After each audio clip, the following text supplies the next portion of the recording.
Okay, so we're looking at semiquaver or 16th note rhythms, and the way to count them, because we're breaking the beats into quarters, is to say 1E and ah, 1E and ah.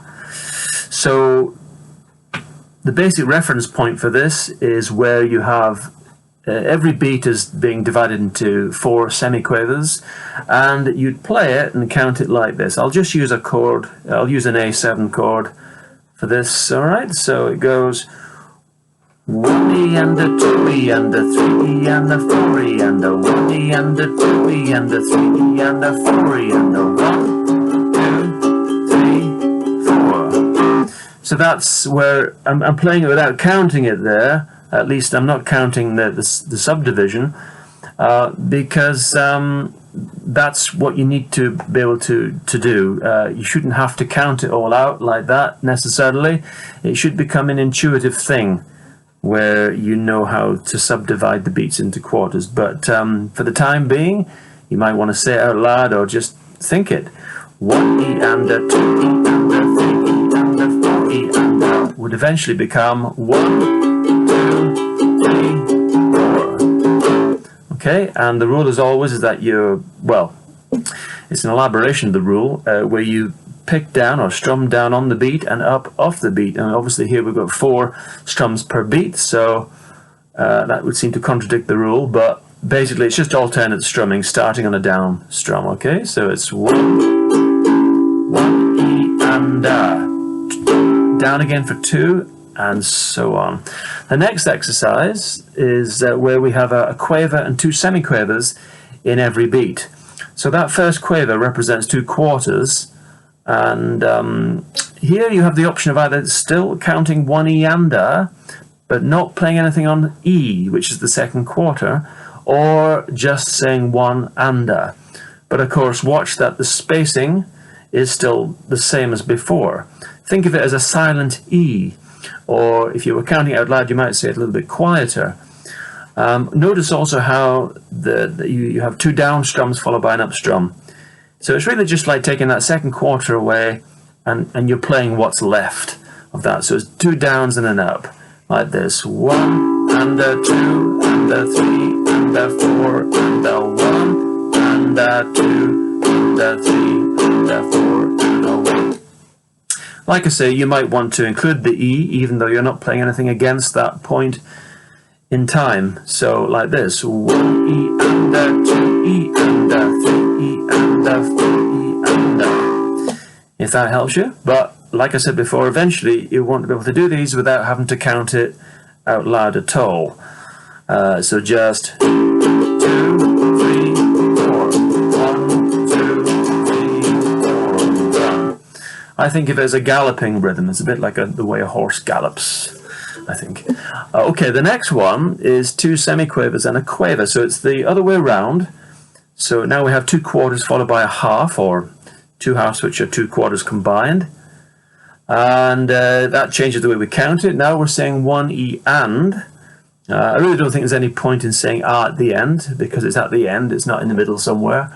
On the other hand, unless this thing has become intuitive, you might still want to say because you don't want to preempt the 2 ahead of where it's supposed to be.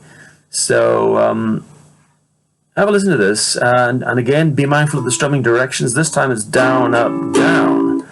1E and a 2E and a 3E and a 4E and a 1E and a 2E and a 3E and a 4E and a.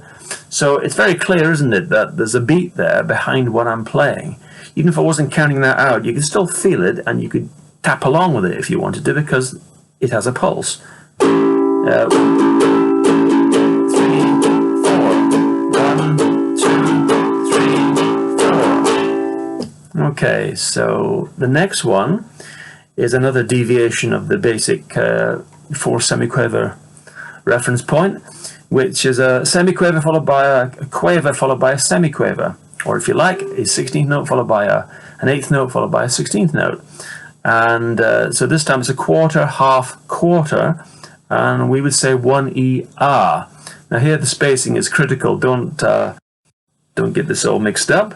So you might want to say and till such times that it's become intuitive. So that would be 1E, a 2E, a 3E, a 4E, a 1E, a 2E, a 3E, a 4E.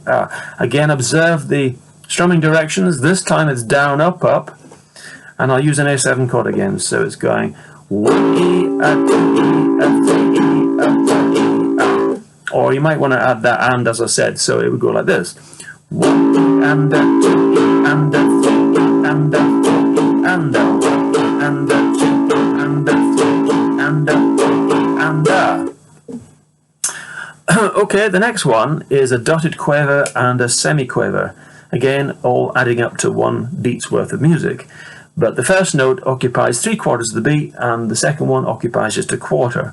So we could just say 1 ah, which would represent the first and fourth quarters of the beat.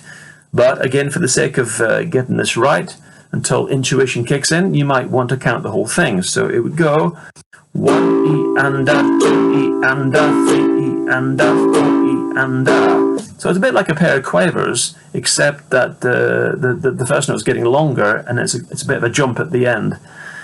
So it goes like this again. 1E and a 2E and a 3E and a 4E and a.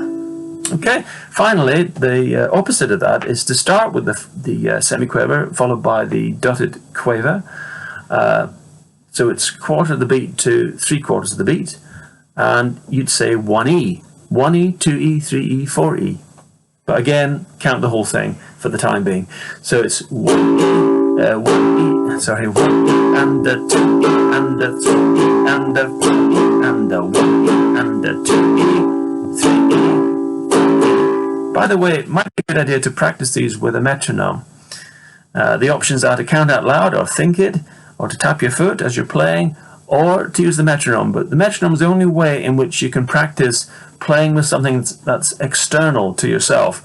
So it develops your awareness of what's going on around you as you play and how it fits in with what's going on around you. If you're using your own internal clock, it's not quite the same deal. And I think practicing with the metronome is good preparation for playing with other musicians or with backing tracks or something that's external to yourself. So my advice is to practice it always, actually, and get used to doing that. But unless you're playing with a beat, the rhythms won't be accurate, and if we're looking for accuracy, then that's what you must do. Okay, hope that helps. I'll see you soon.